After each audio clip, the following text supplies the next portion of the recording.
Liebe Universitätsgemeinschaft, verehrte Damen und Herren, eigentlich hatten wir zum 40. Geburtstag unserer Universität ein Jahr voller Aktivitäten und Veranstaltungen geplant.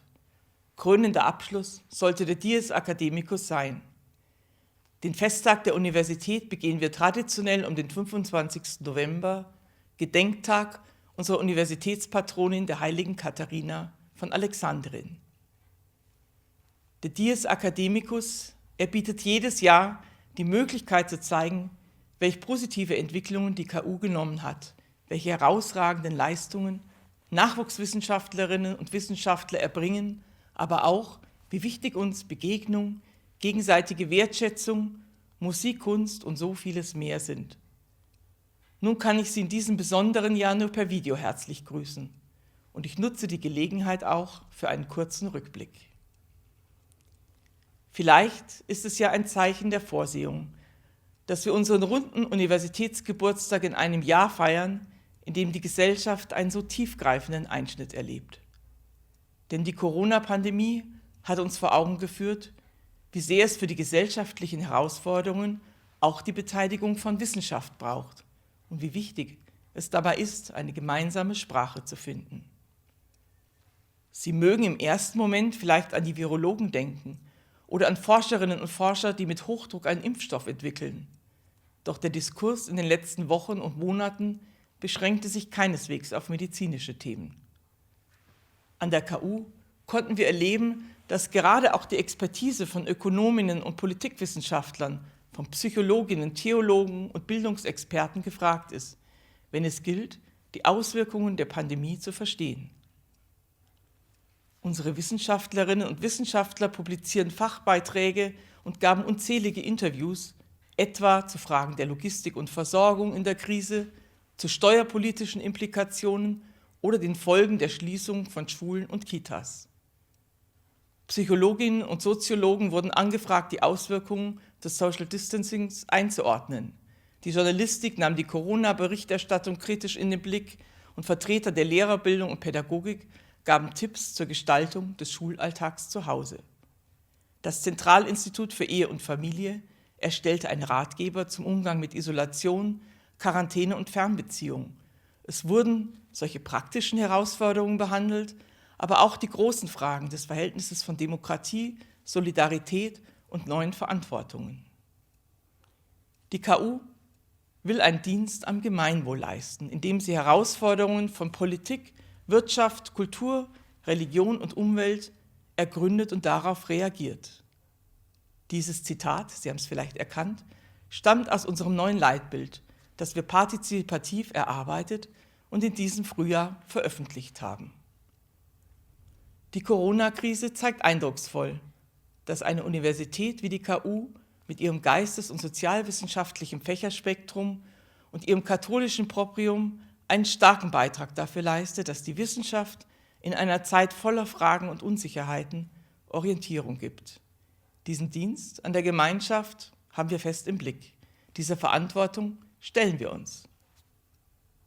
Wissenschaftliche Erkenntnisse und Bildung werden in unserer technischen Welt immer mehr, Zitat, zur entscheidenden Voraussetzung für sachgerechte und ethisch angemessene Entscheidungen. So steht es in unserer neuen Stiftungsverfassung, die im April in Kraft getreten ist.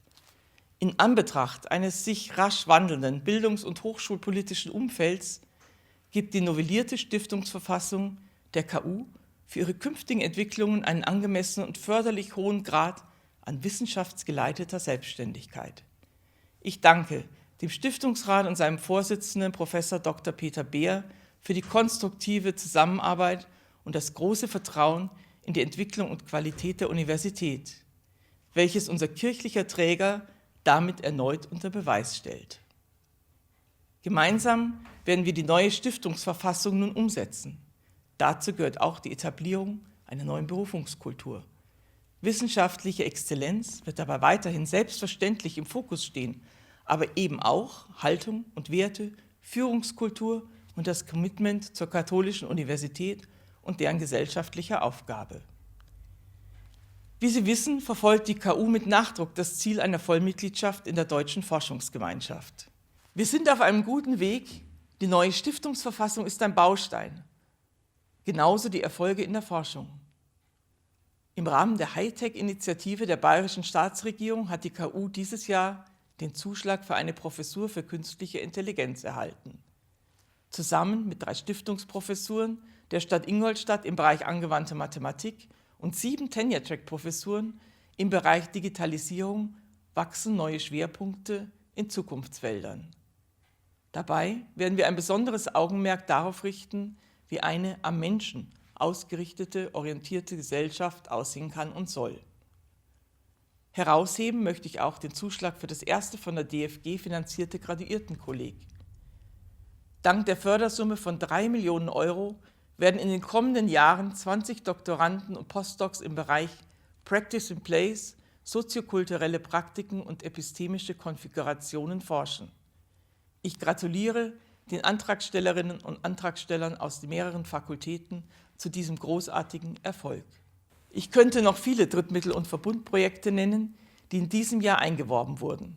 Auch die Entwicklung unserer Drittmittelbilanz zeigt, dass sich die KU in der Forschung mit anderen Universitäten messen kann und wir als Kooperationspartner mehr als anerkannt sind. Für unsere Exzellenz in der Lehre sind wir ja schon lange bekannt. Umso mehr freute es uns, dass die KU gemeinsam mit 4 namhaften Universitäten für den Genius-Loci-Preis für Lehrexzellenz des Stifterverbands nominiert wurde.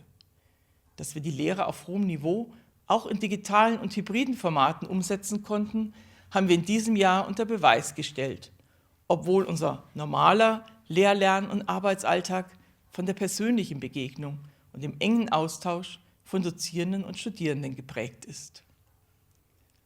Dass dies möglich ist, ist der Verdienst ganz vieler. Und ich möchte diesen Dank, den wir von so vielen Studierenden erhalten haben, gerne weitergeben an alle, die das ermöglicht haben, teilweise mit Einsatz rund um die Uhr.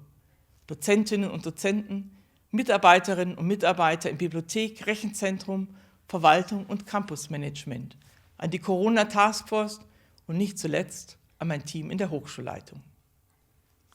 Liebe Universitätsgemeinschaft, wir alle haben in diesem Jahr erlebt, dass Entwicklungen nicht immer in unserer Hand liegen, dass wir, um Bundespräsident Steinmeier zu zitieren, verwundbar sind und damit erst lernen müssen, umzugehen. Vielleicht ist es das schönste Geburtstagsgeschenk für eine Universität, erfahren zu dürfen, dass wir in der Lage sind, auch gestärkt aus einer solchen Krise herauszugehen.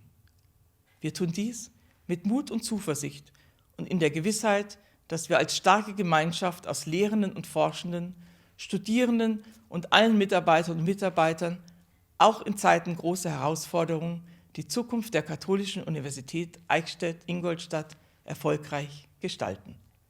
Und nun allen einen schönen Geburtstag.